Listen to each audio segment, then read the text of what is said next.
এই চিত্র কেরানীগঞ্জ কেন্দ্রীয় কারাগারের। কিছুক্ষণ পরপর বেরিয়ে আসছে বৈষম্য বিরোধী ছাত্র আন্দোলনে গ্রেফতার হওয়া ছাত্র, শিক্ষক ও রাজনৈতিক দলের নেতাকর্মীরা। দেশ যখন মুক্তি পেয়েছে স্বৈরাচার হাসিনার হাত থেকে, ঠিক তখন তারা রাজবন্দী ছিলেন ফরমায়েশী কারাগারে। মঙ্গলবার বঙ্গভবনে রাষ্ট্রপতি মোহাম্মদ শাহাবুদ্দিন বৈঠকে বসেন ৩ বাহিনীর প্রধান ও বিভিন্ন রাজনৈতিক দলের নেতৃবৃন্দের সাথে। সেখানে সিদ্ধান্ত আসে মুক্তি দেওয়া হবে গত ১ জুলাই থেকে ৫ আগস্ট পর্যন্ত আটক রাজবন্দীদের। তারই প্রেক্ষিতে প্রথমে জামিনে কারাগার থেকে বের হন বিএনপির সিনিয়র যুগ্ম মহাসচিব রুহুল কবির রিজভী, বিএনপি চেয়ারপারসনের উপদেষ্টা আমানুল্লাহ আমান, স্থায়ী কমিটির সদস্য আমির খসরু মাহমুদ, আন্দালিব রহমান পার্থ, ভিপি নূর ও ইশরাক হোসেন সহ রাজনৈতিক বন্দীরা।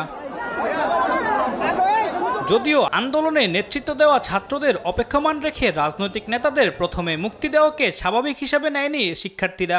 দুপুর থেকে দরকার ছিল যারা মেইন, যাদের জন্য এত কিছু আজকে, তারা নাওয়াত দিয়ে বিএপিতে বের করতেছে। আমার ছেলে বিজিএমে পড়াশোনা করে, তাকে আজকে 11 দিন ধরে নিয়ে আসছে। তার মা ওইখানে আছে, কানতে কানতে শেষ।